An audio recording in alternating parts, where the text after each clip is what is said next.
Всем привет! В этом видео меняем фильтр вторичного насоса на полноценный корпус. Все запчасти в наличии для замены, необходимо только поставить. Для того, чтобы поставить этот корпус, вот этот, необходимо выполнить ряд подготовительных мероприятий. Снять фару, на локере открутите раз,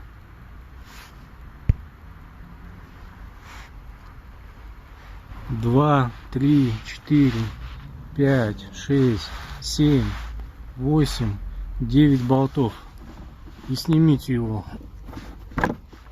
вот так, чтобы не мешался он при постановке корпуса и вот этого вот патрубка большого. Вот видите, я нажимаю, он ходит. Далее мы отсоединяем от вторичного насоса патрубок на выпуск. Вот он, обратите внимание, на нем крепление, вот два, и нажимаем, и вот так вот крепления освобождаются. Снимаем сам воздушный фильтр.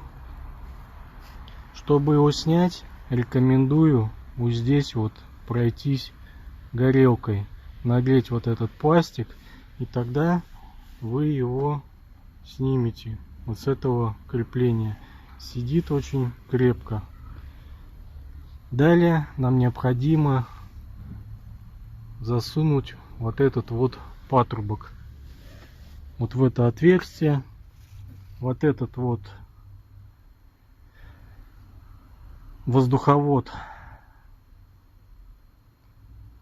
поднимите вверх, чтобы патрубок его обогнул. Трубу воздуховода заводите вот так вот.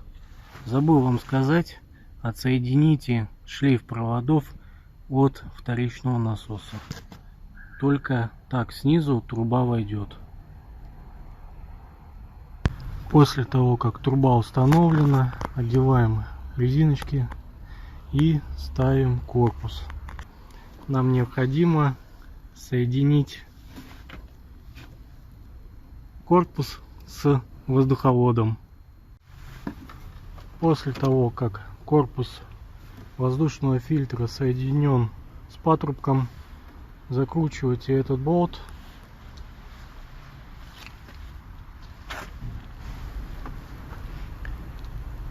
Ставьте на место шлейф питания вторичного насоса и закручивайте всю защиту.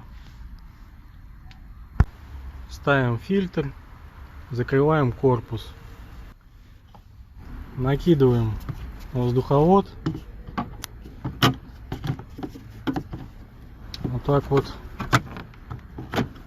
сюда, чтобы он зашел, и прикидываем, сколько нам необходимо отрезать. Вот сюда трубу крепить мы не будем, так как здесь необходим пластик, ну и будет смотреться неэстетично. Нам необходимо вот здесь сделать распил и вот эту вот часть, вот эту вот старого фильтра, ставить ее вот так вот. Соответственно, трубка будет ходить сюда, будет это выглядеть как-то вот так вот. То есть и трубка в своем положении будет не отгибаться вот так вот, и не будет видно вот этого вот фильтра.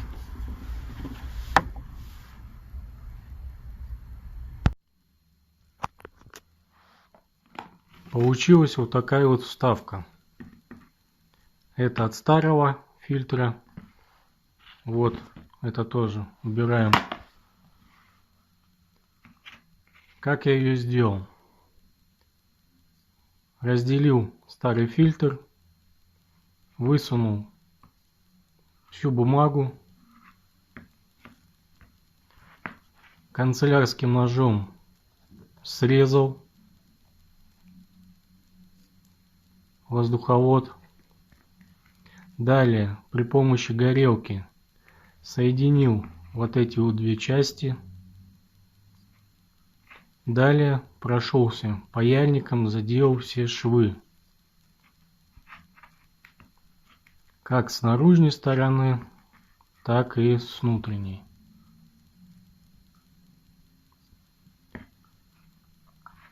Далее прошелся наждачкой, снова прошелся горелкой, чтобы придать цвет пластику. И когда деталь нагретая, опустил ее в холодную воду. Вот видите, она вся блестит. Я ее не красил. Вот видите, старые, вот. Вот я где прошел, все блестит. Вот такой вот переходник у нас получился. Будем его ставить.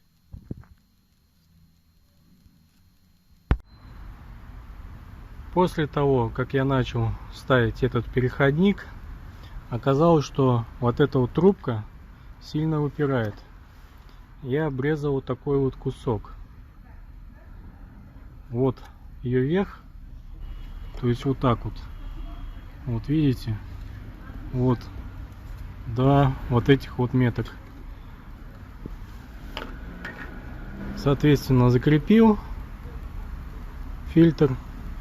Хотел обратить внимание на то, что когда будете ставить вот эту вот трубку, будьте предельно осторожны. Она очень хрупкая и, как правило, трескается здесь и здесь. Но она у меня уже переделанная. Если кому-нибудь будет интересно, я скажу, как переделать эту трубку. Далее, чтобы закрепить нам эту трубку, нам необходимо попасть на насос. Вот этот конец этой трубки, вот слева насос, вот стоит в пазах. Вам необходимо будет левой рукой придерживать здесь насос, чтобы он не шевелился, а правой рукой загонять эту трубку в крепление. Когда будете снимать или одевать вот эту трубку, используйте газовую горелку. Так будет проще ее снимать и одевать. С помощью газовой горелки я разогрел вот здесь трубку, вот здесь трубку и повернул ее вот здесь вот против часовой стрелки, чтобы уменьшить напряжение вот этой вот трубки. Дополнительно поставил вот эту вот резинку. Раньше она стояла вот здесь. Вот сюда поставил, чтобы она не терлась об корпус рамы. Смотрите. Необходимый перечень запчастей я оставлю в описании к данному видео. Так выглядит подкапотное пространство после установки второго воздушного фильтра. Если для вас это видео было полезным, подписывайтесь на канал, ставьте лайк. Всем пока!